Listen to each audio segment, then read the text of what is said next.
Dear students and dear friends, बहुत बहुत स्वागत है अपने चैनल पॉलिटिकल साइंस एसवीएम में। मैं विकास।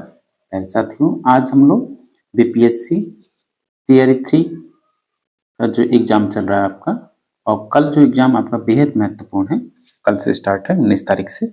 उसी क्रम में हम लोग previous year question paper solve करने वाले हैं। और ये क्वेश्चन पेपर है आपका टीयर 2 का सोशल साइंस यानी सामाजिक विज्ञान का पेपर है। इसमें आपके चारों पेपर हैं, इसको सॉल्व करेंगे। इस हम लोग प्रीवियस ईयर क्वेश्चन पर ज़्यादा फोकस करें, क्योंकि बीपीएससी को अगर आपको क्लियर करना है तो जरूरी है कि आप उसके पैटर्न को समझिए। टीआर 1 टीआर 2 के जो पैटर्न है उसी के आधार पर क्वेश्चन पूछे जाएंगे आपसे, जो कि पीजीटी में जब आप आएंगे तो कंसेप्ट बेस्ड हो जा रहा है, और टीजीटी में जब आप आ रहे हैं तो एनसीईआरटी बेस्ड फैक्चुअल क्वेश्चन हैं। याद रखिएगा, एनसीईआरटी बेस्ड फैक्चुअल क्वेश्चन से ज़्यादा इसमें आपका कंसेप्ट नहीं है। एनसीईआरटी बेस्ड ही है, लेकिन उसकी डिफिकल्टी लेवल जो थोड़ा बढ़ा दिया गया है।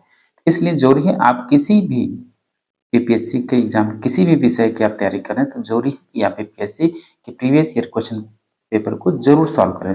और मैं बता दूं, जीएस के लिए सबसे बड़ा उपाय यही है कि आपके जितने भी बीपीएससी के एग्जाम हैं उसका जीएस के सेक्शन को, सारे क्वेश्चन को आप रिपीट कीजिए, उसको रिवाइज कीजिए, पढ़ते रहिए, ताकि इसमें मोस्टली क्वेश्चन रिपीट हो रहे हैं, हूबहू तो नहीं, लेकिन क्वेश्चन वही है, बस भाषा बदल दिया जा रहा है और ऑप्शंस बदल दिए जा रहे हैं। ठीक, इसलिए चलिए आज सामाजिक विज्ञान का हम लोग पेपर सॉल्व करते हैं, जो कि आपके एग्जाम के लिए बेहद महत्वपूर्ण है। जो टीजीटी के छात्र हैं, खासकर पीजीटी पॉलिटिकल साइंस वाले, जो इसमें आपका पॉलिटी का सेक्शन है, आपके लिए भी महत्वपूर्ण है।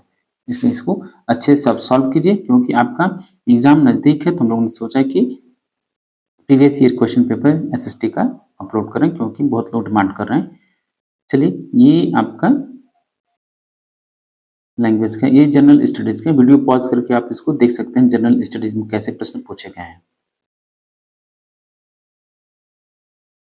और आपसे गुजारिश है कि प्लीज आप चैनल को जरूर सब्सक्राइब करें, वीडियो को लाइक करना न भूलें, और अधिक से अधिक अपने दोस्तों में शेयर करें।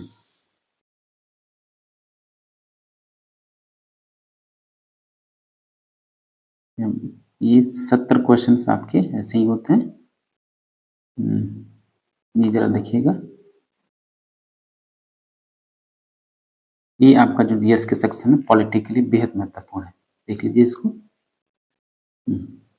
सबसे पहले हिस्ट्री का सेक्शन है। इसमें पहले हिस्ट्री आपका टीजीटी का जो पेपर है, टीजीटी एसएसटी का, उसमें सबसे पहले हिस्ट्री का हम लोग सॉल्व करते हैं, और ज़्यादा हम लोग इसको डिस्क्राइब नहीं करेंगे। और इसमें जो आपका आंसर की है, ये आपका फाइनल आंसर की है, जो बीपीएससी के द्वारा फाइनल आंसर की रिलीज किया गया, उसी के आधार पर, प्रोविजनल के नहीं, फाइनल आंसर के आधार पर हम लोग आंसर इसको देखेंगे। ठीक, चलिए आइए देखते हैं हिस्ट्री का टीजीटी, जो आपका बीपीएससी टीजीटी जो टीयर 2 का क्वेश्चन पेपर है एसएसटी का। ये बार फिर बता दें, टीयर 2 का क्वेश्चन पेपर है ये, और टीयर 1 का ऑलरेडी अपलोड है। तो चलिए हम लोग देखते हैं हिस्ट्री का जो पहला क्वेश्चन है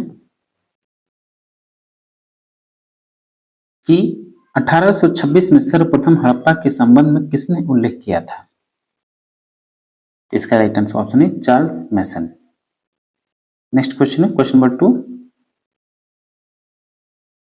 कि किस हड़प्पा स्थल से लकड़ी को कुरेद कर नाली बनाने का साक्ष्य मिलता है। ऑप्शन देख लीजिए, इसका right answer option B Kalibangan. तीसरा प्रश्न देखिए हिस्ट्री का, किस मौर्य शासक को सेंडकोटस के रूप में संबोधित किया गया है। तो इसका राइट आंसर हुआ ऑप्शन ए चंद्रगुप्त मौर्य। चौथा प्रश्न है कि अपने शासन के किस वर्ष में अशोक ने बोध गया की यात्रा की। देखिए, अब ये चारों प्रश्न जो है एनसीईआरटी के ही क्वेश्चंस हैं, और कोई लोग, जो लोग भी एनसीईआरटी को अच्छे से पढ़ेंगे उनका पेपर बहुत बढ़िया जाएगा। तो इसका राइट आंसर ऑप्शन बी 10वें वर्ष। क्वेश्चन नंबर 5 है कि किस अभिलेख में अशोक त्रिरत्न में विश्वास प्रकट करता है। इसका राइट आंसर ऑप्शन है महाप्रु। क्वेश्चन नंबर 6 है मौर्य काल में वार्ता क्या था। तो मौर्य काल में जो आपका वार्ता था पशुपालन और कृषि कार्य से संबंधित था, इस वजह से डी ऑप्शन सही होगा, एक से अधिक। नेक्स्ट है, ये आप इंग्लिश में है, इसको पॉज करके आप देख सकते हैं। 7वां प्रश्न है, मौर्य काल में रूपजीवा क्या था? मौर्य काल में रूपजीवा क्या था? इसका राइट आंसर ऑप्शन ई, कोई नहीं। ठीक। 8वां प्रश्न, कौटिल्य कितने प्रकार के दासों का उल्लेख करता है? कितने प्रकार के गुलामों का उल्लेख करता है कौटिल्य? इसका राइट आंसर ऑप्शन सी, 9 प्रकार के दासों का उल्लेख करता है। 9वां प्रश्न है कि मौर्य प्रशासन में संग्रहण किस क्षेत्र से संबंधित था? मौर्य प्रशासन में जो संग्रहण है आपका किससे संबंधित है? भू राजस्व से। ऑप्शन ए सही होगा। 10वां प्रश्न, इस चरण को पुनर्जागरण काल कहा जाता है। पुनर्जागरण काल किस चरण को कहा जाता है? तो 14वीं से 16वीं शताब्दी को। ऑप्शन सी राइट आंसर होगा। क्वेश्चन नंबर 11 है कि पुनर्जागरण काल का माइकल एंजेलो कौन था? पुनर्जागरण काल का माइकल एंजेलो कौन था? ये था आपका चित्रकार। ऑप्शन सी राइट आंसर होगा। क्वेश्चन नंबर 12 है, हर्ष का प्रधान सचिव कौन था? हर्षवर्धन का प्रधान सचिव कौन था? वो था आपका भंडे। बी ऑप्शन सही होगा। क्वेश्चन नंबर नेक्स्ट है 13, ये इंग्लिश वर्जन है, देख सकते हैं। भास्कर वर्मन ने किसे राजदूत बनाकर हर्षवर्धन के पास भेजा? ऑप्शन देखिए आप, माधवगुप्त, सरबकेतु या हंसबेग। 13 का राइट आंसर ऑप्शन सी, हंसबेग। क्वेश्चन नंबर 14 है, हर्ष के काल में कौन सा अधिकारी चाट एवं भाट कहलाता था? राजस्व, सैन्य, पुलिस। तो इसका right answer option C, police को चाट एवं भाट कहा जाता था। सी ऑप्शन सही होगा। क्वेश्चन नंबर 15 है, किस चोल शासक ने सर्वप्रथम संपूर्ण द्रविड़ प्रदेश को विजित किया? तो था आपका राजराज प्रथम। ऑप्शन ए सही होगा। नेक्स्ट क्वेश्चन है क्वेश्चन नंबर 16, कि किस चोल शासक ने सिंघल नरेश महेंद्र पंचम को पराजित किया था? महेंद्र पंचम को किसने पराजित किया? बेहद महत्वपूर्ण प्रश्न है ये। तो ये होगा आपका, एक तो राजराज प्रथम और राजेंद्र प्रथम, इसमें डी होगा एक से अधिक। क्वेश्चन नंबर 17 है, फ्लाइंग शटल का आविष्कार किसने किया? तो फ्लाइंग शटल का आविष्कार किया जॉन के। Option B. क्वेश्चन नंबर 18, किस वर्ष लिवरपूल और मैनचेस्टर के मध्य जॉर्ज स्टीफेंस ने रेलवे चलाई? तो 18 का राइट आंसर होगा ऑप्शन ई। इनमें से जो भी ऑप्शन है वो राइट आंसर नहीं है, ई होगा कोई नहीं। 19 देखिए,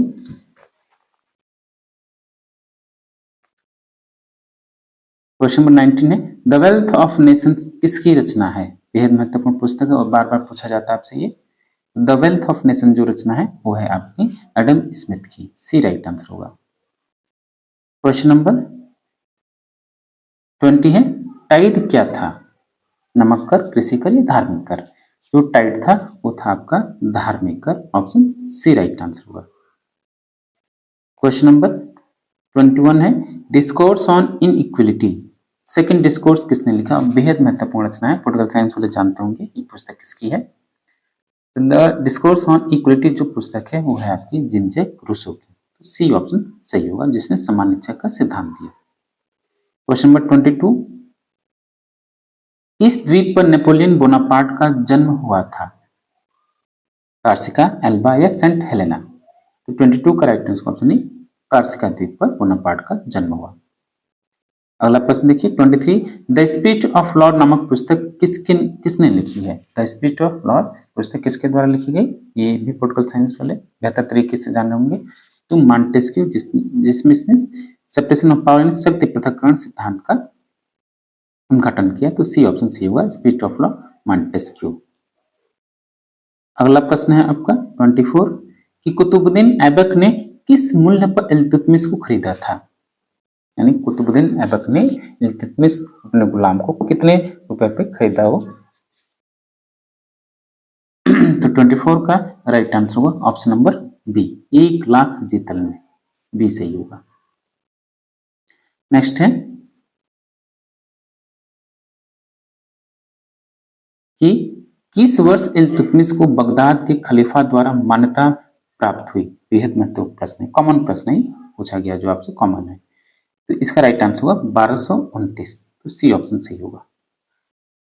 अगला प्रश्न 26, किस सुल्तान के शासक काल में एक नया पद नैबे मुमालिकत सृजित किया। नैबे मुमलिकत किसके द्वारा ये पद सृजित किया गया, निर्माण किया गया। तो इसका राइट आंसर होगा option number A, Bahram Shah ए।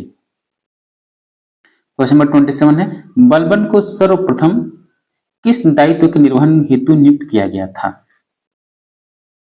जब्त और लॉ की नीति अपनाने वाला जो है बलबन, सर्वप्रथम इसको किस दायित्व के लिए नियुक्त किया गया था, ये होगा खासदार, ऑप्शन सी। 28, दिल्ली की किस सुल्तान ने अपने जीवन काल में ही अपना मकबरा बनवा लिया था। ये भी कॉमन प्रश्न है, देखिए सारे क्वेश्चंस एनसीईआरटी के हैं। 28 का राइट आंसर होगा ऑप्शन ए, इल्तुतमिश, ये सही होगा। क्वेश्चन नंबर 29 है, अकबर की अंतिम विजय कौन सी थी। तो अकबर की जो अंतिम विजय है वो असरगढ़ का विजय है, तो ऑप्शन सी सही होगा। क्वेश्चन नंबर 30, इबादत खाना का निर्माण अकबर ने कहां करवाया था। तो 30 का answer option C, Fatehpur Sikri. Question number 31, Plassey युद्ध के समय मुगल शासक कौन था।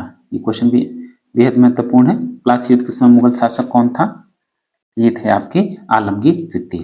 प्यारे साथियों, आपसे रिक्वेस्ट है कि प्लीज आप चैनल को सब्सक्राइब करें, वीडियो को लाइक कीजिए और शेयर कीजिए। और फिर से हम आपको बता दें, ये जो पेपर है आपका बीपीएससी टीआरई 2 का एसएसटी का पेपर है, जो कि हम लोग इसको सॉल्व कर रहे हैं, और जो इसका आंसर किए बीपीएससी के द्वारा जो फाइनल आंसर के रिलीज किए गए उसी के आधार पर हम आंसर बता रहे हैं।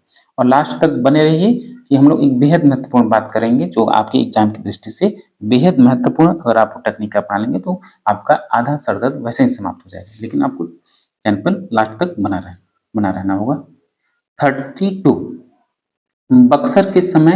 बक्सर के युद्ध के समय बंगाल का गवर्नर कौन था। बक्सर के युद्ध के समय बंगाल का जो गवर्नर था वो था कौन, वेंस्टाड, ऑप्शन बी सही होगा। अगला प्रश्न 33, कि बक्सर के युद्ध के समय पटना में अंग्रेजी कंपनी का प्रभारी कौन था। तो बक्सर युद्ध के समय पटना में अंग्रेजी कंपनी का जो प्रभारी था वो था आपका Ellis, option A. Question number 34, Faizabad यानी अयोध्या में 1857 के विद्रोह का नेतृत्व किसने किया। याद रखिएगा 1857 की क्रांति से एक बेहद महत्वपूर्ण प्रश्न आता है, उसका किस जगह पे कौन सा नेतृत्व किया। इस क्रम में आपको लखनऊ, फैजाबाद और बरेली, ये आपका जो बिहार का है, बिहार में नेतृत्व किसने किया, जगदीशपुर और इलाहाबाद, ये सब खासकर आपको ये याद रखना होगा। तो फैजाबाद में किसने किया, ये थे मौलवी अहमदुल्ला, ऑप्शन सी सही होगा। क्वेश्चन नंबर 35, भारतीय राष्ट्रीय कांग्रेस की स्थापना के समय भारत का वायसराय कौन था। भारतीय राष्ट्रीय कांग्रेस की स्थापना के समय भारत का जो वायसराय था बेहद महत्वपूर्ण है, डफरिन, ऑप्शन ए सही होगा। क्वेश्चन नंबर 36, सर्वप्रथम भारतीय राष्ट्रीय कांग्रेस का विभाजन किस वर्ष हुआ था। इसी देखिए मेरिट का बढ़ने का वजह यही था कि बेहद आसान से प्रश्न पूछे गए थे। इस बार भी अगर आसान प्रश्न पूछे जाएंगे तो मेरिट कट ऑफ ज्यादा हाई जाएगी, लेकिन पिछली बार की तुलना में कम ही रहेगी, ज्यादा हाई नहीं जाएगी, या पेपर का डिफिकल्टी लेवल बढ़ जाएगा। तो सर्वप्रथम कांग्रेस का जो विभाजन हुआ 1907 के सूरत अधिवेशन, ऑप्शन बी सही होगा। 37 देखिए, इस वर्ष मुजफ्फरपुर बम कांड हुआ था। मुजफ्फरपुर षड्यंत्र केस जो है, मुजफ्फरपुर जो केस हुआ किस वर्ष हुआ था, ये हुआ था आपका 1908, 1906 बंगाल विभाजन, नहीं 1905 बंगाल विभाजन, 1906 आपका मुस्लिम लीग, और 1907 सूरत अधिवेशन, 1908 मुजफ्फरपुर षड्यंत्र या बम कांड। क्वेश्चन नंबर 38 है कि दांडी यात्रा में गांधी जी के साथ कितने स्वयंसेवियों ने प्रतिभाग किया था। ये प्रश्न बेहद बेहद महत्वपूर्ण है। देखिए प्रश्न इसका आंसर इसने दिया है 78, ऑप्शन ए। गांधी जी के साथ अनुयायी पूछ रहा स्वयं सेवी कितने थे, तो 78 थे, लेकिन पूछे कि दांडी यात्रा में कितने लोगों ने प्रतिभाग किया, तो गांधी जी को स्वयं मिला के 79 हो जाएगा, लेकिन स्वयं सेवियों की संख्या पूछी है तो 78 ही होगा, option A. Question number 39, Ghadar party की स्थापना किस स्थान पर हुई थी, याद रखिएगा गदर पार्टी की स्थापना कहाँ हुई, ये हुआ आपका San Francisco, Lala Hardayal, option B. Question number 40 है, किस तिथि को संविधान सभा की पहली बैठक हुई, ये आम सब प्रश्न है। इसमें देखिए जो पॉलिटिकल क्वेश्चन, हिस्ट्री क्वेश्चन जो है नेशनल मूवमेंट से मिलते हैं, क्योंकि हिस्ट्री ऑफ मॉडर्न इंडिया में प्रश्न सारे आते हैं। तो इसका राइट आंसर होगा 9 दिसंबर 1946 को प्रथम बैठक हुई संविधान सभा की, तो ऑप्शन बी सही होगा। चलिए अब आता है आपका जो सेक्शन है ज्योग्राफी का सेक्शन है, ठीक, ये इंग्लिश का सेक्शन है, आप इसको सही से देखिए। बीपीएससी टीआरई 2 एसएसटी का पेपर है और जिसका हम लोग सॉल्व कर रहे हैं, क्योंकि आपका पेपर बेहद नजदीक है, तो उसके लिए जरूरी है कि आप प्रीवियस ईयर क्वेश्चन पेपर को एक बार जरूर सॉल्व करें। तो अंतर्राष्ट्रीय पृथ्वी सम्मेलन किस वर्ष आयोजित हुआ, ये आयोजित हुआ आपका 1992, ये जीएस में भी आपसे पूछा जा सकता है। दूसरा क्वेश्चन है भूगोल का, स्मॉल इज ब्यूटीफुल पुस्तक किसने लिखी, ये पुस्तक लिखी गई आपकी शुमाकर के द्वारा। सीमा सड़क संगठन यानी बॉर्डर रोड ऑर्गेनाइजेशन बीआरओ की स्थापना किस वर्ष हुई थी, इसका राइट आंसर ऑप्शन है 1960। अगला प्रश्न देखिए, चौथा प्रश्न है राष्ट्रीय वन्य जीव संरक्षण अधिनियम किस वर्ष लागू किया गया, ये जीएस में भी आपका प्रश्न पूछा जा सकता है। तो राष्ट्रीय वन्य जीव संरक्षण अधिनियम किस वर्ष लागू हुआ, ये लागू हुआ आपका 1972 में, ऑप्शन बी सही होगा। क्वेश्चन नंबर 5 है ज्योग्राफी का, छोटा नागपुर क्षेत्र के मुंडा और संथाल किस पेड़ की पूजा करते हैं, ये होगा महुआ की, ऑप्शन सी राइट आंसर होगा। क्वेश्चन नंबर 6, भारत का कितना प्रतिशत क्षेत्रफल पठार से आच्छादित है, ढका हुआ, एक कवर्ड है, तो इसका राइट आंसर होगा क्वेश्चन नंबर 6 का 27%, ऑप्शन ए सही होगा। ये 7वां प्रश्न देखिए, भारत का कुल भौगोलिक क्षेत्रफल कितना है, भारत का जो कुल भौगोलिक क्षेत्रफल है वो है आपका 3.28 मिलियन वर्ग किलोमीटर, यानी 32 lakh square kilometre, option B सही होगा। नेक्स्ट क्वेश्चन है 8वां प्रश्न है, 1952 के राष्ट्रीय वन नीति के अनुसार भारत में वन आवरण का वांछित प्रतिशत क्या है, यह है आपका लगभग 33%, ऑप्शन बी सही होगा। क्वेश्चन नंबर 9 है ज्योग्राफी का, कि किस वर्ष किस प्रकार की मिट्टी में कंकड़ पिंडों का संकेंद्रण अधिक होता है, इसका होगा बांगर मिट्टी का, ऑप्शन बी सही होगा बांगर। 10वां प्रश्न देखिए, यदि ऊपरी मिट्टी बह जाती है तो उसे क्या कहते हैं,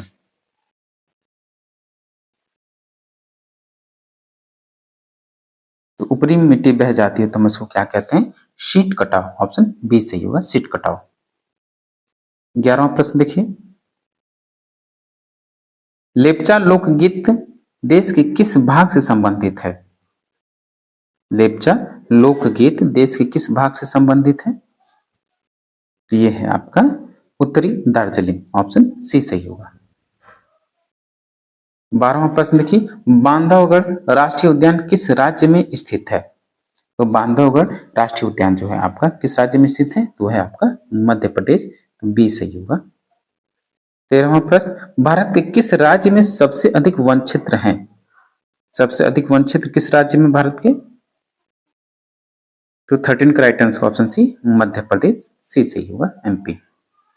14 देखिए,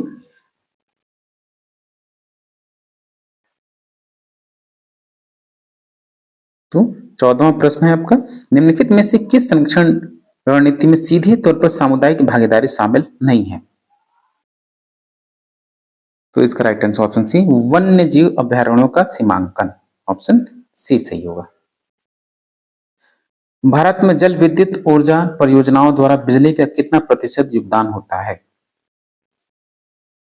तो 15 का राइट आंसर होगा ऑप्शन सी 22% सी। ये जीएस का प्रश्न है, आप इसको अच्छे से याद कर लीजिए। क्वेश्चन नंबर 16 है कि भारत के जल जीवन मिशन के अनुसार प्रति व्यक्ति प्रतिदिन पेयजल आपूर्ति की कितनी आवश्यकता है? तो इसका राइट आंसर होगा 55 litre, option C 55 litre. Question number 17, निम्नलिखित नदियों में से कौन सी नदी मुहाना या दहाना बनाती है? कौन सी नदी मुहाना का निर्माण करती है, ये आपको बताना है। तो 17 का राइट आंसर होगा एक माही और ताप्ती, ये दोनों ही नदियां मुहाना और दहाना बनाती हैं। तो ऑप्शन कौन सा सही होगा? ए, 1 और 2 माही और ताप्ती। 18, सरदार सरोवर बांध किस नदी पर बनाया गया है? ये जीएस में भी आपसे पूछा जा सकता है। सरदार सरोवर बांध किस नदी पर बनाया गया है? ये होगा आपका नर्मदा नदी पर, तो बी सही होगा। क्वेश्चन नंबर नेक्स्ट है 19, भारत के किस राज्य में वर्षा जल को पलार या पालर पानी कहा जाता है? ये सारे ही आपके जो प्रश्न हैं एनसीईआरटी से पूछे गए हैं। आपको एनसीईआरटी पढ़ते होंगे तो आपके लिए बहुत बहुत लाभदायक साबित होगा। तो 19 का राइट आंसर होगा ऑप्शन सी राजस्थान। वर्षा जल को पलार या पालर पानी बोलते हैं। भारत के किस राज्य ने सभी घरों में छत पर वर्षा जल संचयन संरचना अनिवार्य कर दी है?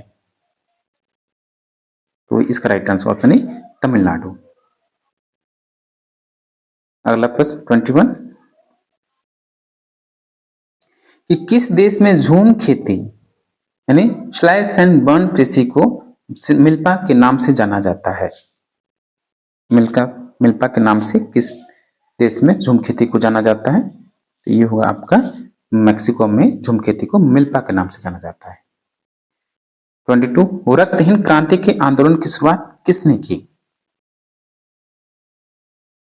इसके रक्तहीन क्रांति या गौरवपूर्ण क्रांति की शुरुआत जो है किसके द्वारा की गई? तो विनोबा भावे के द्वारा रक्तहीन क्रांति की शुरुआत विनोबा भावे।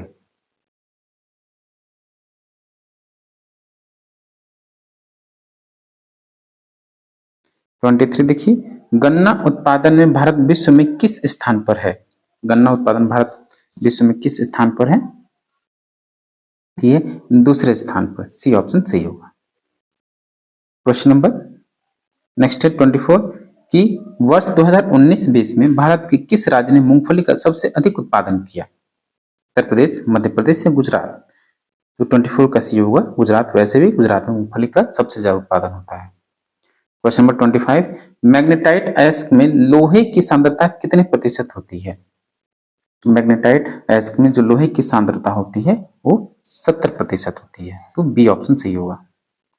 क्वेश्चन नंबर 26 देखिए, रत्नागिरी जिला लौह अयस्क भंडार किस राज्य में स्थित है?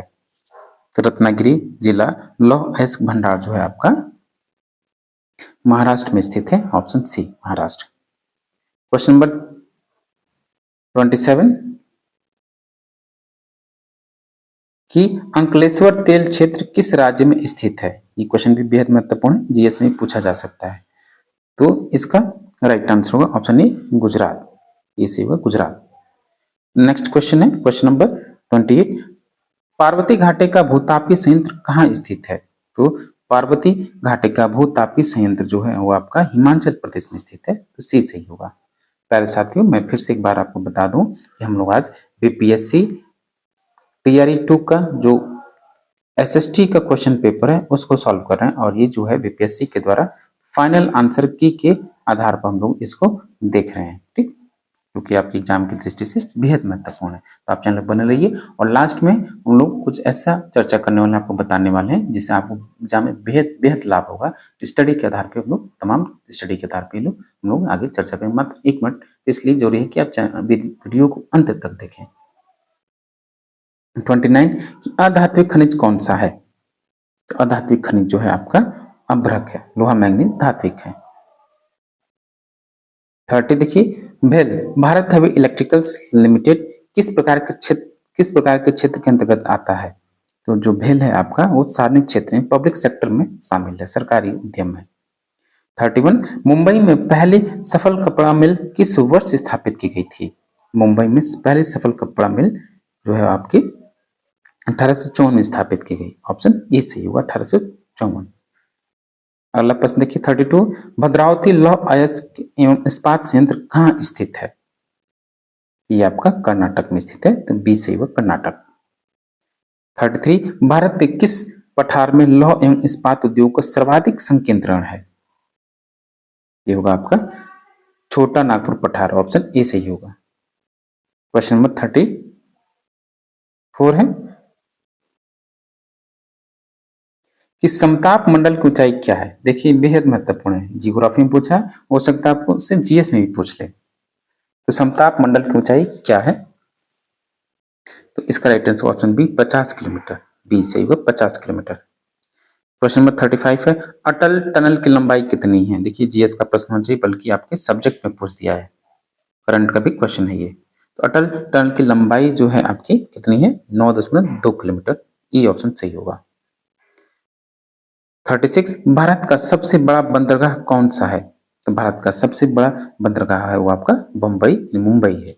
ऑप्शन बी सही होगा मुंबई। अगला प्रश्न 37, निम्नलिखित में से किसको राष्ट्रीय जलमार्ग 1 नाम दिया गया है? राष्ट्रीय जलमार्ग संख्या 1 किसको नाम दिया गया है? इसका राइट आंसर होगा ऑप्शन बी इलाहाबाद से हल्दिया को लेकर जो ये राष्ट्रीय जलमार्ग संख्या 1 मानी जाती है, बेहद बेहद महत्वपूर्ण है। तो ऑप्शन बी सही होगा, हल्दिया से इलाहाबाद से हल्दिया। क्वेश्चन नंबर 38 है कि भारत में रेलवे को कितने जोनों में पुनर्गठित किया गया है? ये भी क्वेश्चन बेहद महत्वपूर्ण है, जीएस में भी पूछा जा सकता है। भारत को 16 जोनों में भारतीय रेलवे को 16 जोन में पुनर्गठित किया गया। इसके जो जोन है 16 है। ऑप्शन सी सही होगा 16। 39, भारत के प्रथम कच्चा तेल पाइपलाइन परिवहन नेटवर्क का क्या नाम है? इसका राइट आंसर होगा ऑप्शन ई, इनमें से कोई नहीं। ऑप्शन ई कोई नहीं।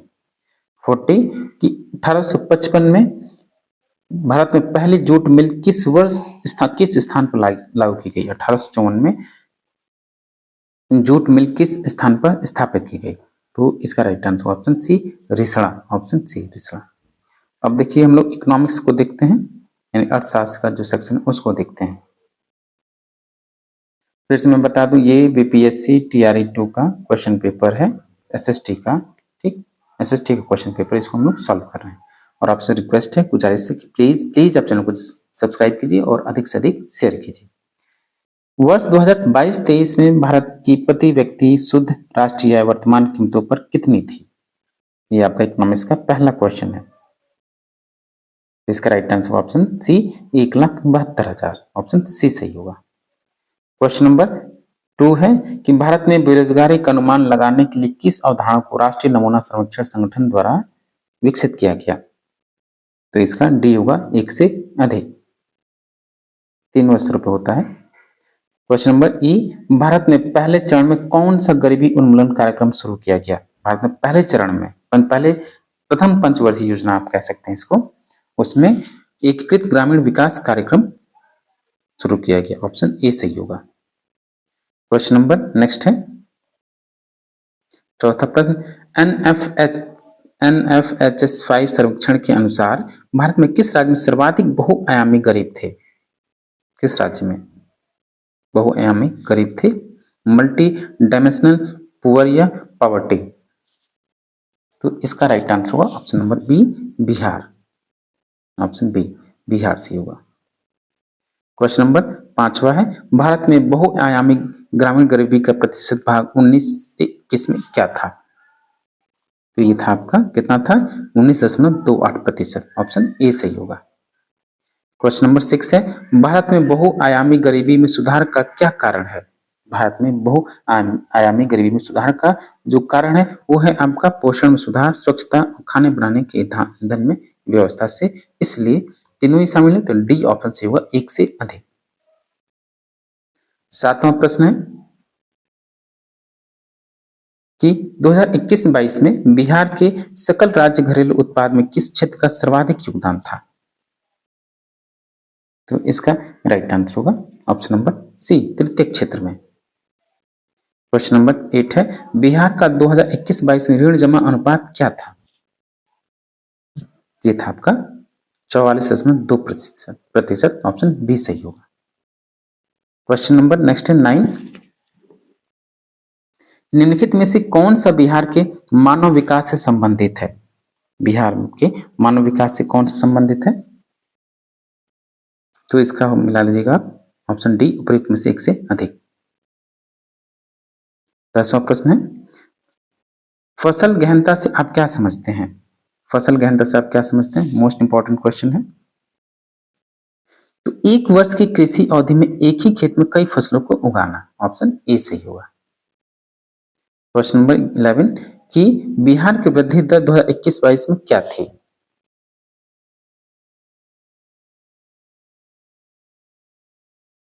जो थी आपकी 10.98%, ऑप्शन सी सही होगा।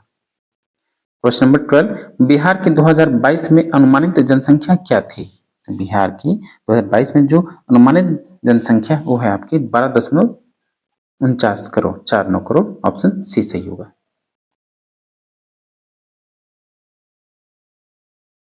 क्वेश्चन नंबर नेक्स्ट है 13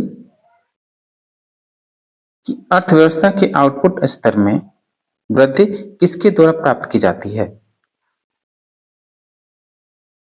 तो इसका राइट आंसर होगा 13 का सी, अर्थव्यवस्था में रोजगार के अधिक अवसर द्वारा और बेहतर प्रौद्योगिकी को नियोजित करना। इसलिए दोनों ऑप्शन सही है, सी सही होगा, ए एवं बी दोनों। 14वां प्रश्न देखिए, बिहार में मोटे अनाजों की प्रति हेक्टेयर उत्पादकता 2021-22 में क्या थी? ये होगा आपका 14 का right answer option A, 5148 kilogram प्रति हेक्टेयर, ऑप्शन ए सही होगा। नेक्स्ट है, पुरुषों के मुकाबले महिलाओं का कम रोजगार में होना क्या संकेत करता है? ये संकेत करता है एक तो आर्थिक पिछड़ापन और सामाजिक पिछड़ापन दोनों, तो सी ऑप्शन सही होगा, ए और बी दोनों। 16वां प्रश्न देखिए, निम्नलिखित में से कौन सी सन्निकट मुद्रा नहीं है? सन्निकट मुद्रा कौन सी इसमें से नहीं है? बैंकों की मांग जमा सन्निकट मुद्रा नहीं है, तो सी सही होगा। क्वेश्चन नंबर 17 मुद्रा मूल्य संचय का आधार क्या है? मुद्रा का यह कार्य है, मुद्रा मूल्य संचय का आधार है। मुद्रा का यह कार्य क्या कहलाता है? ये कौन सा कार्य है? ये आपका है गौण कार्य, ऑप्शन बी सही होगा। क्वेश्चन नंबर 18 निम्नलिखित में से कौन सा सही है? कौन सा कथन सही है? 18 का सही होगा ऑप्शन डी, उपयुक्त में से एक से अधिक सभी कथन सही है। 19वां प्रश्न देखिए कि भारत में बैंकिंग नियमन अधिनियम किस वर्ष बनाया गया? भारत में बैंकिंग नियमन अधिनियम जो बनाया गया, कब बनाया गया? तो ये आपका 1949 में, ऑप्शन सी सही होगा। 20वां प्रश्न वैश्वीकरण की दिशा में पहला कदम क्या था? जो उसके तो ये होगा आपका पूंजी का आवागमन, वस्तुएं सेवाओं में व्यापार और वित्त का प्रवाह, ऑप्शन डी सही होगा, एक से अधिक। क्वेश्चन नंबर 21 निम्नलिखित में से वाशिंगटन सहमति का मुख्य उद्देश्य क्या है? वाशिंगटन सहमति का मुख्य उद्देश्य क्या है? कि राज्य की स्वामित्व वाली कंपनियों का निजीकरण एवं उदारीकरण करना, ऑप्शन बी सही होगा। 22 राष्ट्र के लोगों के कौशल, विशेषज्ञता और ज्ञान में निवेश को क्या कहा जाता है? तो हम उसको कहते हैं मानव पूंजी निर्माण, ऑप्शन बी सही होगा, मानव पूंजी निर्माण। अगला प्रश्न देखिए 23वां विश्व उपभोक्ता दिवस कब मनाया जाता है? मोस्ट इंपॉर्टेंट क्वेश्चन है, वेरी वेरी इंपॉर्टेंट क्वेश्चन है, जीएस में भी पूछा जा सकता है और आपके विषय में भी पूछा जा सकता है। तो 23 का राइट आंसर ऑप्शन बी, 15 मार्च को विश्व उपभोक्ता दिवस मनाया जाता है, ऑप्शन बी सही होगा। 24वां प्रश्न देखिए उपभोक्ता संरक्षण अधिनियम 2019 में उपभोक्ताओं के विवादों के निवारण के लिए कितने स्तर की प्रणाली की परिकल्पना की गई? तो 24 का राइट आंसर ऑप्शन सी, त्रिस्तरीय। 25वां प्रश्न निम्नलिखित में से कौन सा सहकारिता का सिद्धांत नहीं है? सहकारिता का कौन सा सिद्धांत नहीं? इसमें से वोट देने का अधिकार आपका सहकारिता का सिद्धांत नहीं है, तो ऑप्शन बी सही होगा, वोट देने का अधिकार। 26वां निम्नलिखित में से भारत में कृषि साख समितियों का निम्न स्तर कौन सा है? कृषि साख समितियों का जो निम्न स्तर है वो है आपका प्राथमिक कृषि साख समिति, ऑप्शन ए सही होगा। 27वां प्रश्न देखिए प्यारे साथियों, गुजारिश है, रिक्वेस्ट है, विनती है कि प्लीज आप चैनल को जरूर सब्सक्राइब करें और वीडियो को लाइक कीजिए, शेयर कीजिए और अंत में बने रहिए ताकि आपकी भलाई के लिए हम लोग बात करें। वीडियो को अगर आपको लगता है किसी भी क्वेश्चन सॉल्व करने में कोई दिक्कत है तो एक टेक्निक बता रहे हैं जिसकी वजह से आपका कम से कम कुछ तो जरूर लाभ होगा, 25 से 30%। 27 मानवाधिकार आयोग की स्थापना कब हुई? मानवाधिकार आयोग की जो स्थापना हुई वो कब हुई? 1945 में, 10 दिसंबर 1945, ऑप्शन बी सही होगा। Human right commission. 28 भारत में सरकारी बैंकों को पुनर्वित्त की सुविधा कौन देता है? तो भारत में सरकारी बैंकों को पुनर्वित्त की सुविधा देने वाला आपका नाबार्ड है, ऑप्शन बी सही होगा। क्वेश्चन नंबर 29, अधिनियम कब पारित किया गया? ये बेहद बेहद महत्वपूर्ण है। इसका राइट आंसर होगा option number E 18 December 1993, option A सही होगा। 30 महिला अधिकारों को मानवाधिकारों के रूप में किस संयुक्त राष्ट्र संघ के सम्मेलन में मान्यता दी गई? तो इसका right answer option A Beijing Vienna सम्मेलन, ऑप्शन ए सही होगा। 31 देखिए, निम्नलिखित में से कौन सा कथन सही नहीं है? कौन सा कथन सही नहीं है? तो इसका राइट आंसर ऑप्शन बी 1980 के दशक में समृद्धि दर में कमी आई। बिल्कुल नहीं, ये गलत है, ऑप्शन बी सही होगा, ये कथन सही नहीं है। 32 कि भारतीय अर्थव्यवस्था में 1991 के बाद किन सेवाओं का अपेक्षाकृत तेजी से समृद्धि हुई? तो है आपका संचार सेवाएं, ऑप्शन बी सही होगा, संचार सेवाएं। 33 हाल ही के वर्षों में भारतीय अर्थव्यवस्था के सेवा क्षेत्र में तेजी से समृद्धि का मुख्य कारण क्या है? तो विच्छिन्नता नहीं, मांग पक्ष की अधिक समृद्धि के उत्प्रेरण और नीति उदारीकरण की भूमिका, ऑप्शन डी सही होगा, एक से अधिक, डी ऑप्शन सही होगा इसमें। 34 देखिए कि सकल घरेलू उत्पाद में वर्ष 21 में किस क्षेत्र का योगदान सर्वाधिक था? तो 34 का राइट आंसर ऑप्शन सी तृतीयक क्षेत्र का, सी सही होगा। 35 बिहार के वित्त मंत्री विजय चौधरी ने 23-24 के लिए कितने रुपए का बजट पेश किया? तो इसका right answer option C 2,61,845.40 crore, option C सही होगा। 36 विश्व निवेश रिपोर्ट 2022 के अनुसार भारत का प्रत्यक्ष विदेशी निवेश में क्या स्थान था? आपका 7वां स्थान, बी सही होगा, 7वां। 37 देखिए, निम्नलिखित में से कौन सा ऑटोमेटेड टेलर मशीन एटीएम का वर्गीकरण नहीं करता है?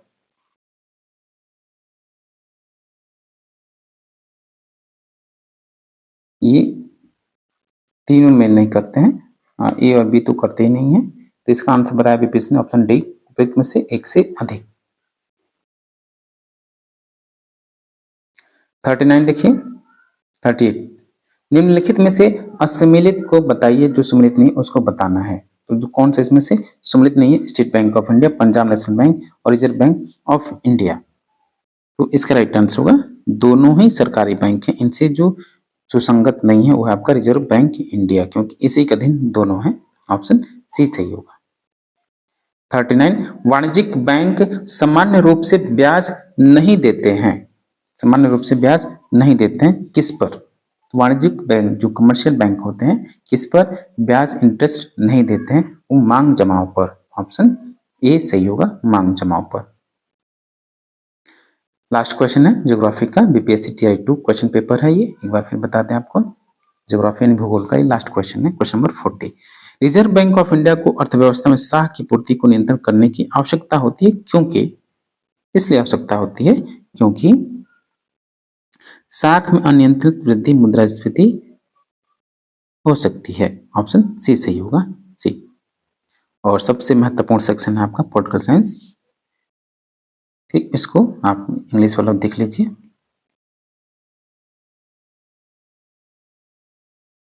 प्यारे साथियों, ये जो आपका पॉलिटिक्स का सेक्शन है बीपीएससी टीआई 2 का क्वेश्चन पेपर है, टीजीटी एसएसटी का क्वेश्चन पेपर इसमें ये सेक्शन पॉलिटी यानी राज व्यवस्था कॉन्स्टिट्यूशन का सेक्शन है, इसको सॉल्व करिए। और ये बेहद महत्वपूर्ण उनके लिए भी है जो पॉलिटिकल साइंस के स्टूडेंट हैं, ठीक। और ये आपके लिए था क्योंकि इसमें से मोस्टली क्वेश्चन जीएस में भी आपसे पूछे जाएंगे, इसी वजह से आपके लिए बेहद महत्वपूर्ण है। पहला क्वेश्चन देखिए पॉलिटी का कि 1980 में किस देश में श्वेत अल्पसंख्यक शासन से स्वतंत्रता प्राप्त की? किस देश ने श्वेत अल्पसंख्यक शासन से स्वतंत्रता प्राप्त की? कौन सा देश था? तो था आपका जिम्बाब्वे।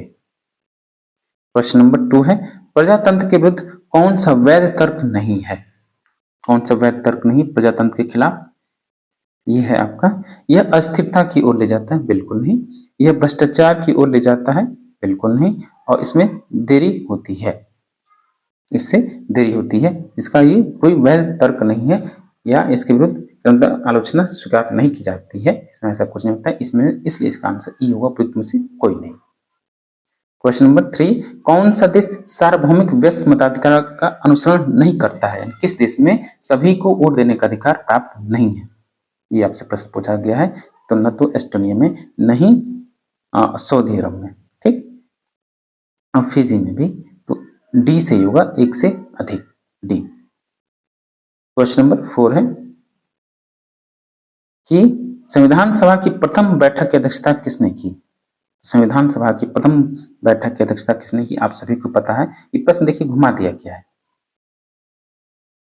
ये आपसे पूछ सकता है कि प्रथम संविधान सभा की प्रथम बैठक कब हुई, प्रथम अध्यक्षता किसने की, ठीक, या अस्थायी अध्यक्ष कौन था, यह भी प्रश्न आपसे पूछा जा सकता था। ये थे सच्चिदानंद सिन्हा, जो कि संविधान सभा के जो वरिष्ठतम सदस्य थे, इनको बतौर टेम्पररी या अंतरिम अध्यक्ष चुना गया।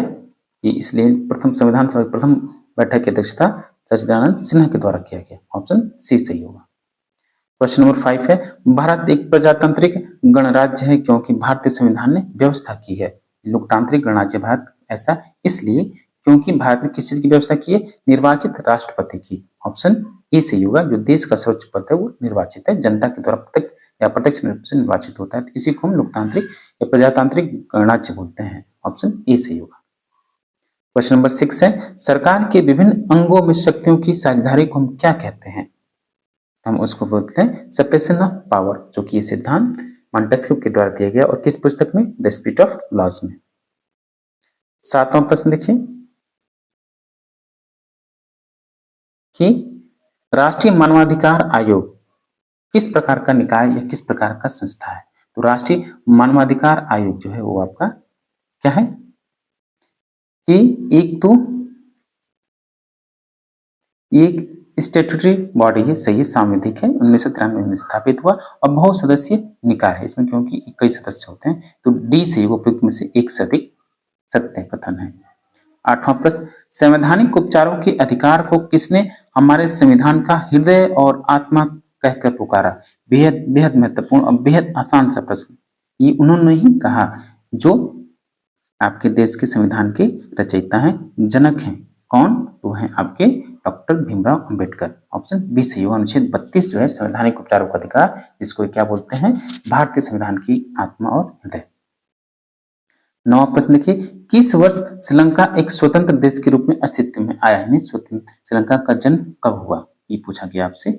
ये हुआ 1948 में, तो चूंकि ऑप्शन में है नहीं इसलिए गलत है, तो ये होगा कोई नहीं। 10वां प्रश्न देखिए ग्राम सभा का सदस्य बनने के लिए न्यूनतम आयु कितनी है? ग्राम सभा का अगर सदस्य आपको बनना है तो उसके लिए कम से कम आयु कितनी होनी चाहिए? तो कम से कम आयु 18 वर्ष की आयु होनी चाहिए, आपको वोट देने का अधिकार प्राप्त हो। ऑप्शन बी सही होगा, 18 वर्ष। क्वेश्चन नंबर 11 देखिए राज्यसभा का कार्यकाल कितना है? तो राज्यसभा का कार्यकाल कितना होगा? इसका कोई कार्यकाल नहीं है, ये कभी भंग नहीं की जा सकती, इसलिए इसका कार्यकाल नहीं हो सकता क्योंकि ये स्थायी सदन है। ऑप्शन सी सही हुआ। क्वेश्चन नंबर 12 कौन सा संविधान संशोधन अधिनियम लोकसभा एवं राज्य विधानसभाओं में महिलाओं के लिए 33% सीटों की आरक्षण की व्यवस्था करता है? बेहद बेहद महत्वपूर्ण क्वेश्चन है, जरूरी प्रश्न आपसे पूछा जाएगा कि तो पीएचडी पॉलिटिकल साइंस में, नहीं तो एसएसटी की पॉलिटी सेक्शन में, नहीं तो बतौर जीएस में भी आपसे पूछ लिया जाएगा। 12 का राइट आंसर होगा ऑप्शन ए 106वां संविधान संशोधन अधिनियम है। क्वेश्चन नंबर 13 कि निर्वाचक फोटो पहचान पत्र को भारत में किस वर्ष लागू किया गया है? बेहद महत्वपूर्ण, ये जीएस के लिए भी महत्वपूर्ण है। तो 13 का राइट आंसर होगा ऑप्शन ए, इनमें से कोई नहीं। और इसका आंसर आपको पता हो तो कमेंट बॉक्स में जरूर कमेंट करें। संघ तथा राज्यों के बीच विधायी शक्तियों के विभाजन में संघ अधिक शक्तिशाली है। ऐसा इसलिए है क्योंकि इसके पास अधिक संख्या में शक्तियां हैं, इसके पास महत्वपूर्ण शक्तियां और इसके पास अवशेष शक्तियां भी हैं, इसलिए डी ऑप्शन सही होगा, एक से अधिक। Question number 15 Bharatiya Janata party की स्थापना कब हुई? और बेहद महत्वपूर्ण है, इसका आप आंसर बता सकते हैं 1980 में हुई, ऑप्शन बी सही होगा 1980। क्वेश्चन नंबर 16 भारत में मतदान व्यवहार को प्रभावित करने वाला सर्वाधिक महत्वपूर्ण कारक कौन सा है? वोटिंग बिहेवियर को प्रभावित करने वाला जो सर्वाधिक महत्वपूर्ण कारक है भारत में, वो है आपका जाति, ऑप्शन सी सही होगा, कास्ट। 17वां प्रश्न 17 कि भारतीय संसद में कौन लोग शामिल होते हैं, कौन कौन शामिल है? ये बेहद आसान सा प्रश्न, बेहद महत्वपूर्ण प्रश्न है। भारतीय संसद में राष्ट्रपति, लोकसभा और राज्यसभा शामिल होते हैं, तो ऑप्शन सी सही होगा। नेक्स्ट क्वेश्चन है 18 भारत के प्रधानमंत्री का कार्यकाल कितना है? भारत के प्रधानमंत्री का जो कार्यकाल होता है कि जब तक उसे लोकसभा के सदस्यों की बहुमत प्राप्त होता है तभी तक उसका कार्यकाल है, कोई निश्चित नहीं कह सकते हम, ऑप्शन बी सही होगा। वैसे तो 5 साल होता है, लेकिन 5 साल से पहले भी वो अपना पद छोड़ सकता है, विभिन्न उसके तरीके हैं। 19वां प्रश्न देखिए, भारतीय संविधान का कौन सा अनुच्छेद जब व्यवस्था करता है कि निर्वाचनों का अधीक्षण, निर्देशन और नियंत्रण निर्वाचन आयोग में निहित होगा? बेहद महत्वपूर्ण क्वेश्चन है। क्वेश्चन नंबर 19 ये होगा अनुच्छेद 324 ऑप्शन है, जिसमें एक निर्वाचन आयोग की व्यवस्था की गई है, ऑप्शन ए सही होगा 324। 20वां प्रश्न देखिए कि निम्नलिखित में से कौन से राज्य समूह में प्रत्येक राज्य की लोकसभा निर्वाचन क्षेत्रों की संख्या 40 से अधिक है? तो इसका right answer option B, Uttar Pradesh, Maharashtra, पश्चिम बंगाल में, ऑप्शन बी सही होगा। क्वेश्चन नंबर 21 सूचना का अधिकार अधिनियम को भारतीय संसद द्वारा कब पारित किया गया? तो राइट टू इंफॉर्मेशन जो आरटीआई, इसको कब पारित किया गया था? ये पारित किया गया वर्ष 2005 में, ऑप्शन सी सही होगा। क्वेश्चन नंबर 22 ग्राम पंचायत निम्नलिखित में से किसके प्रति उत्तरदायी है? क्वेश्चन ये जो 22 है बेहद महत्वपूर्ण है। तो ग्राम पंचायत जो उत्तरदायी है किसके प्रति? न तो पंचायत समिति, नहीं जिला परिषद, नहीं खंड विकासी, ग्राम सभा के प्रति उत्तरदायी है, ऑप्शन ई सही हुआ, कोई नहीं। क्वेश्चन नंबर 23 न्यायाधीश एम पूंछी आयोग का संबंध किससे है? तो पूंछी आयोग का जो संबंध है वो आपका केंद्र राज्य संबंधों से, ऑप्शन नंबर बी सही होगा। 24वां प्रश्न देखिए कि संघीय व्यवस्था में क्या आवश्यक है? फेडरलिज्म में क्या आवश्यक है? लिखित संविधान, कठोर संविधान या संविधान की सर्वोच्चता? तो 24 का राइट आंसर होगा ऑप्शन डी, एक से अधिक। इन तीनों की आवश्यकता है संघीय व्यवस्था में, ऑप्शन डी से होगा, एक से अधिक। 25 भारत में मंत्रिपरिषद में कौन कौन लोग शामिल होते हैं? तो भारतीय मंत्रिपरिषद में जो लोग शामिल हैं, कौन कौन लोग शामिल हैं? ये शामिल हैं आपके कैबिनेट मंत्री, राज्य मंत्री, उप मंत्री और स्वतंत्र प्रभार के मंत्री, तो ऑप्शन डी सही होगा, एक से अधिक, डी। क्वेश्चन नंबर 26 है पंचायती राज से संबंधित संविधान की 11वीं अनुसूची में कौन कौन शामिल है? पंचायती राज समिति में जो आपका 11वां अनुसूची है, पंचायती राज संबंधी जो 11वीं अनुसूची है उसमें कितने विषय शामिल हैं? याद रखिएगा, जो 11वां पंचायती राज 11वीं अनुसूची ये पंचायती राज व्यवस्था से 12वीं शहरी नगर निगम से संबंधित है। तो 11वीं अनुसूची में जो पंचायती राज में जो 29 विषय की उल्लेख किया गया, 29 विषय इसमें शामिल किए, तो ऑप्शन ए सही हुआ, 29 विषय। अगला प्रश्न देखिए 27 वर्तमान में राष्ट्रीय मानवाधिकार आयोग के अध्यक्ष कौन है? मिला लीजिएगा, ये 2 साल मतलब पिछले साल का क्वेश्चन पेपर है, आप जरूर एक बार चेक कर लीजिएगा। तो इसका राइट आंसर ऑप्शन सी, न्यायमूर्ति अरुण कुमार मिश्रा, ऑप्शन सी सही होगा। 28वां प्रश्न देखिए कि जब विधायिका का सामान्य कार्यकाल समाप्त होने से पूर्व चुनाव होता है तो इसे क्या कहा जाता है? हम इसको क्या बोलते हैं?